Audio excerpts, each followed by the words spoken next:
In this video, I'm going to try my hand at making an etched sign for my front door. This technique can be used to create raised lettering or designs on metal, in this case aluminium.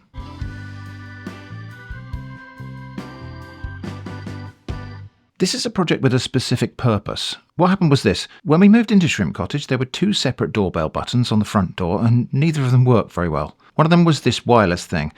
This is the receiver. I think the remote button might have just succumbed to weather getting inside the electronics, so we took that off before repainting the door. The other one was a traditional wired bell. This is the ringer unit, and this did work for a while after installing new batteries, but the push button was severely weathered too and was just falling apart.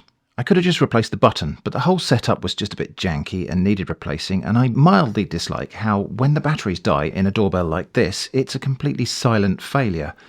I decided to replace it all with this door-mounted bell. It's a replica of a Victorian design that's entirely mechanical, and so it never needs new batteries or anything. The bell has a little geared mechanism inside, very similar to a traditional bicycle handlebar bell, and on the outside of the door there's this handle that you just turn to ring the bell.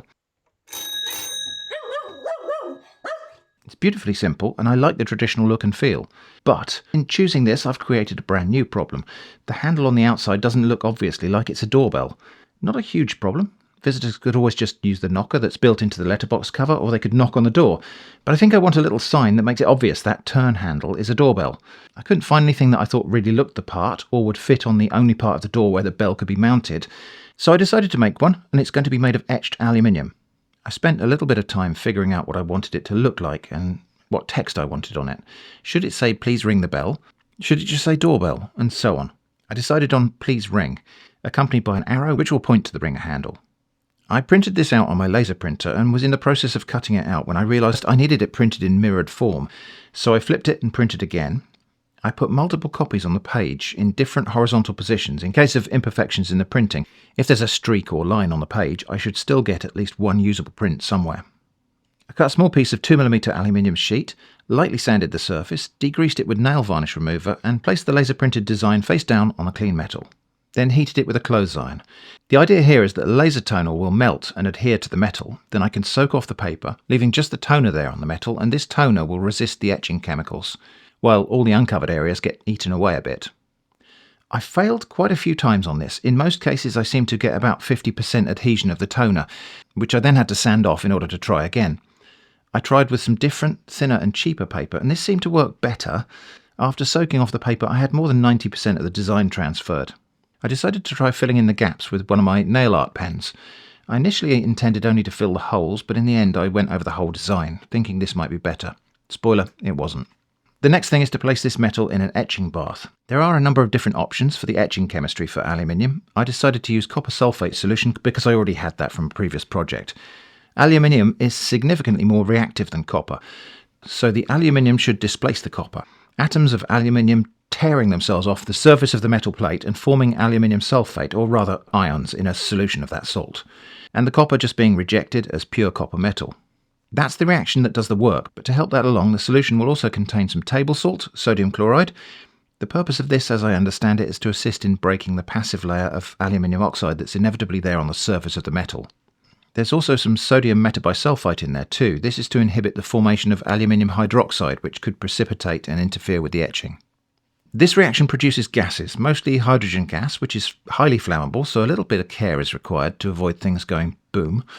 But with all those other chemicals in the mix, there is also, I suppose, the possibility that side reactions might produce other things, like hydrogen sulfide, sulfur dioxide, chlorine gas, those sorts of things in small amounts too.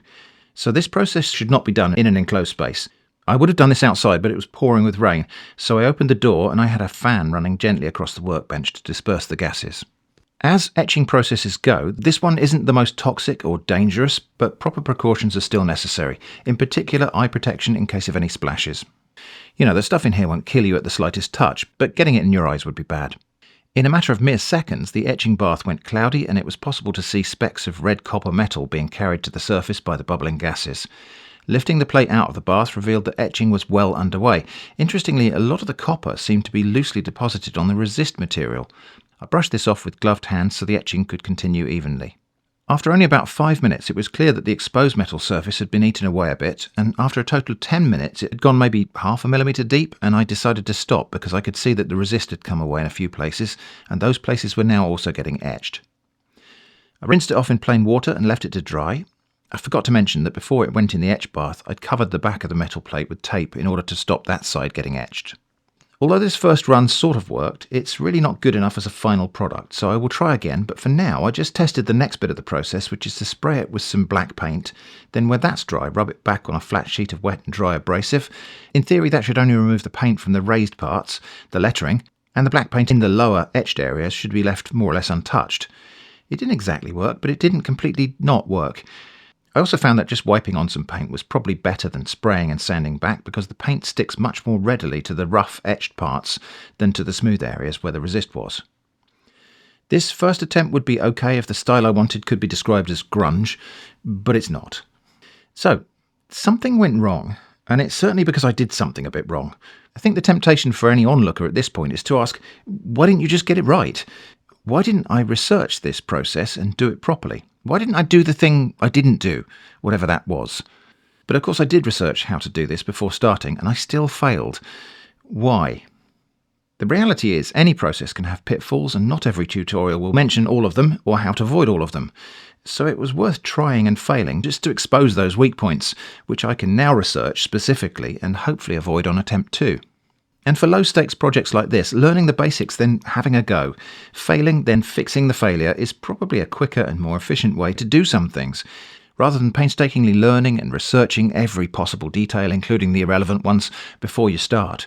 I wouldn't do this if I was trying to build my own helicopter, but this is just a sign for the front door. If this goes wrong, nobody dies, very little cost is incurred, and careful observation of whatever problems arise provides concrete grounds for fixing that little thing and finding a clear path forward. So the main problem, in fact maybe the only real problem, was getting the resist to stick to the metal. If I can solve that, I can leave it in the etching bath longer and it will cut deeper and more neatly. So searching for solutions to that specific problem, it looks like the best way to mitigate that is to print the design on glossy photo paper. Of course it has to be the type specifically intended for laser printing, so I got some of that. The timing and temperature of the transfer process is also important. I had imagined it would just be a case of using the hottest possible temperature on the iron, but it's apparently better to do it on a medium heat for longer.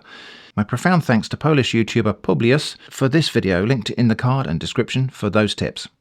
I got the glossy paper and it turned out to be actually not very glossy at all, more like silky smooth. I printed my designs on it and it was immediately apparent that the toner adhesion on this paper is quite poor. That would be a problem if I was printing leaflets or something, but I think this will actually work to my advantage for transferring the design onto metal. I cut a new piece of metal, sanded the face side and degreased and wiped down with methylated spirit. I set the iron to medium heat and pressed the design onto the metal for 10 minutes, using firm pressure, not so much that the iron will break or anything, but just continual steady pressure, also moving the iron around a little bit from time to time in case of any hot or cold spots. I then left it to soak in cold water, just letting the paper naturally get saturated before trying to peel it away. The toner had really adhered well to the metal this time, and I was able to get most of the paper away quite cleanly. I didn't bother rubbing it away from the top of the lettering because it doesn't matter if there are traces of paper on top of the resist, and rubbing on those parts is to be minimised anyway. For my etching bath this time, 20 grams of salt, 2 Campden tablets crushed, that's sodium metabisulfite, 50 ml of water to dissolve that, or most of it, then 150 ml of saturated copper sulfate solution. I stuck tape on the back, gloves on, and in goes the metal plate. Nothing much happened at first, and I had to wipe the surface down a bit to get things started. I think maybe there was some residue from the coating on that paper. But then it started to react. I added about another 100 ml of the copper sulfate solution, then things really kicked off. As before, I could see specks of bright pink copper metal being carried up to the surface. I wiped away the accumulated copper sludge periodically with a sponge on a stick. Interesting little detail, at a couple of points, the bubbles arising from the reaction rose so neatly and evenly from the etching areas that I could actually read the text of the resist areas on the surface of the liquid. I gave it about 10 minutes in the etching bath, wiping away the accumulated residues frequently, and it seemed to be cutting down nicely. I would have continued further, but I got the impression that the resist was starting to erode at the edge of a couple of the letters, so I stopped. I rinsed it off in several changes of clean water, and it seems like we got a good result this time, I think just over 0.5 millimetre of etching depth.